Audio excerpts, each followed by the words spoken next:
Okay role sir, કોરોનાને લઈને થોડી ચિંતાઓ વધી છે.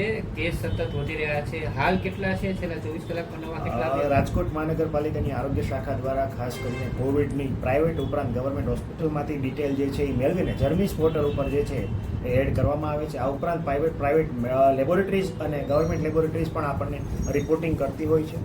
જોવા જઈએ તો છેલ્લા 19 તારીખ પછી અત્યાર સુધીમાં કુલ 24 કેસ છે એ કોવિડના જે છે નોંધાયેલા છે. આજે જે છે ગઈકાલના 24 કલાકની અંદર 8 કેસ જે છે એ નોંધાયેલા છે. જોવા જઈએ તો એક્ટિવ કેસની સંખ્યા હાલ જે છે 23 છે. એક કેસ જે છે સક્સેસફુલી ડિસ્ચાર્જ કરવામાં આવ્યો છે. જોવા જઈએ તો તમામ પ્રકારના કેસીસ છે હાલ હોમ આઇસોલેશનની પરિસ્થિતિમાં જોવા મળી છે. કોઈ પણ પ્રકારની ગંભીર સ્થિતિમાં જોવા નથી મળ્યા. દાખલા તરીકે ભૂતકાળમાં જે કેસીસ જોવા મળ્યા હતા તેમાં શ્વાસ લેવામાં તકલીફ હતી, ઓક્સિજનનું ઘટવું વગેરે બાબતો જોવા મળી હતી. હાલ કોઈ કેસમાં આવા ગંભીર પ્રકારના લક્ષણો જોવા નથી મળ્યા અને મોટાભાગના કેસો હાલ જે છે હોમ આઇસોલેશનમાં છે. એ આપણા માટે રાહતના સમાચાર કહી શકાય.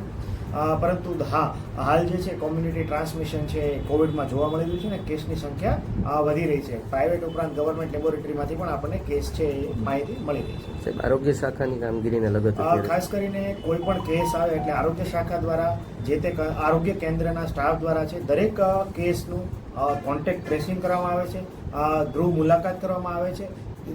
7 દિવસ સુધી ગૃહ મુલાકાત દરમિયાન દર્દી છે એની ખાસ કરીને સ્થિતિ બાબતે સુપરવિઝન અને મોનિટરિંગ કરવામાં આવે છે. એ પણ ડેઇલી ધોરણે જે છે એ કરવામાં આવે છે. આ ઉપરાંત દરેક પોઝિટિવ કેસનું કોન્ટેક્ટ ટ્રેસિંગ એમાં પણ ખાસ કરીને હાઈ રિસ્ક અને લો રિસ્ક કોન્ટેક્ટ જે છે એ શોધવામાં આવે છે. એમાં પણ જો કોઈને સિમ્ટમ જણાય તો તાત્કાલિક જે છે સિમ્ટમ મુજબ ટ્રીટમેન્ટ જે છે આપવામાં આવે છે. અને ગંભીર પ્રકારના જો લક્ષણો થાય તો તાત્કાલિક હોસ્પિટલ જવા માટેની સૂચના અને સમજણ પણ જે તે દર્દીને આપવામાં આવે છે. હાલ આપણે રાહતના સમાચાર એ કહી શકાય કે કોઈ પણ ગંભીર પ્રકારના કેસીસ છે નોંધાયેલા નથી, પરંતુ માઇલ્ડ પ્રકારની સિમ્ટમ્સવાળા એટલે કે સિઝનલ ફ્લૂ લાઇક સિમ્ટમ જે છે એવા જ તમામ પ્રકારના દર્દી છે એ નોંધાઈ રહ્યા છે. હાલ ગભરાવાની જરૂર નથી, પરંતુ સાવચેતીની 100% જરૂરિયાત છે.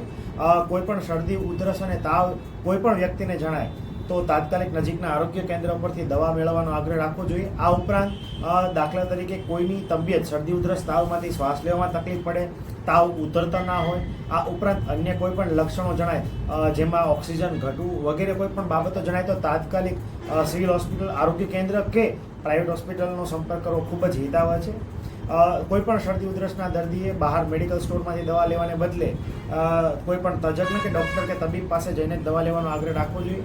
આ ઉપરાંત જોવા જઈએ તો દરેક વ્યક્તિ જેને શરદી, ઉધરસ અને તાવ હોય એમણે છીંક, ઉધરસ કે કોઈ જ્યારે પણ આ છીંક કે ઉધરસ ખાવાની હાલત આવે અથવા બોલવાનું આવે ત્યારે બની શકે તો મોં અને નાકની આગળ જે છે માસ્કનો પ્રયોગ કે રૂમાલનો પ્રયોગ કરવો ખૂબ જ હિતાવહ છે. આ ઉપરાંત દરેક વ્યક્તિએ હાલ જે છે કન્જેસ્ટેડ એટલે કે ખૂબ જ ભીડવાળા વિસ્તારમાં જવાનું, જેને શરદી ઉધરસ હોય એમને ખાસ ટાળવું જોઈએ જેથી પોતાનો ચેપ જે છે અન્ય વ્યક્તિઓને ના ફેલાવી શકે. આ ઉપરાંત ખાસ કરીને વારંવાર હાથ ધોવાની પ્રેક્ટિસથી આપણે કોવિડ ઉપરાંત સામાન્ય સિઝનલ ફ્લૂને પણ આગળ વધતો અટકાવી શકીએ છીએ. માસ્ક ફરજિયાત નથી, પરંતુ હા, કોઈ પણ દર્દી પોઝિટિવ હોય તો એ માસ્ક પહેરે તો એનું ટ્રાન્સમિશન અન્ય વ્યક્તિને આપણે આગળ વધતું અટકાવી શકીએ.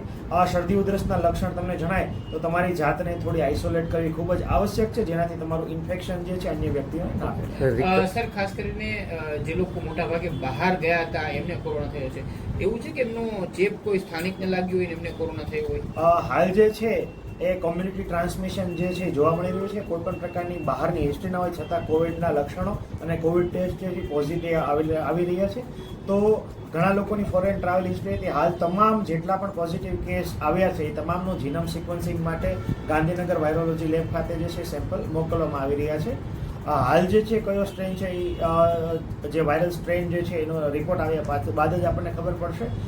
પરંતુ હાલ જે છે લોકલ ટ્રાન્સમિશન જોવા મળ્યું છે ને ઘણા લોકો જે બહારથી ટ્રાવેલ કરીને વિદેશમાં ટ્રાવેલ કરીને આવેલા છે એમણે પણ ખાસ જે છે એ સતર્ક રહેવાની જરૂરિયાત છે. રિકવરી રેશિયોને લઈને શું કેવું છે ખાસ કરીને કઈ રીતે? 100% હાલ જે છે રિકવરી ઘણી બધી સારી રીતે જોવા મળી છે. બીજા કે ત્રીજા કે ચોથા દિવસે વ્યક્તિ જે છે એ લક્ષણો વિહીન એટલે કે એસિમ્પ્ટોમેટિક થાય છે અને પૂરેપૂરી સ્વસ્થતા જોવા મળી રહી છે. સર, હાલ માસ્ક અને સેનિટાઈઝર છે એની માંગ પણ થોડી વધી છે, મેડિકલ સ્ટોરમાં ઇન્ક્વાયરી પણ વધી છે.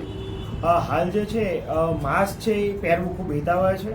ખાસ કરીને કોઈ પણ ટ્રિપલ લેયર માસ્કથી માંડીને N95 સુધીના કોઈ પણ માસ્ક જે છે જેમને લક્ષણો છે એમને પહેરવા આવતા હોય છે, અને જે લોકો હાઈ રિસ્ક ગ્રુપમાં આવે છે, ખાસ કરીને હું એવા ગ્રુપની વાત કરું છું કે જે લોકો હાઇપરટેન્શન, ડાયાબિટીસ, હૃદયરોગની કોઈ બીમારી, કેન્સરની કિમોથેરાપી થઈ હોય, હાલ કેન્સર જે છે એક્ટિવ ડિઝીઝ અથવા સ્ટેજમાં હોય, અસ્થમેટિક હોય, લંગની કોઈ બીમારી હોય, આ ઉપરાંત કોઈ ઇમ્યુનો કોમ્પ્રોમાઇઝ હોય એટલે કે જેની રોગ પ્રતિકારક શક્તિ ઓછી હોય, આ ઉપરાંત સગર્ભા બહેનો કે જેમને પ્રેગ્નન્ટ લેડીઝ છે, આ ઉપરાંત જેમણે જસ્ટ ડિલિવરી થઈ છે એવી સગર્ભા ધાત્રી માતાઓ વગેરે ખાસ જે છે હાલ જે છે તકેદારી રાખવાની ખૂબ જ જરૂરિયાત છે. ઓકે.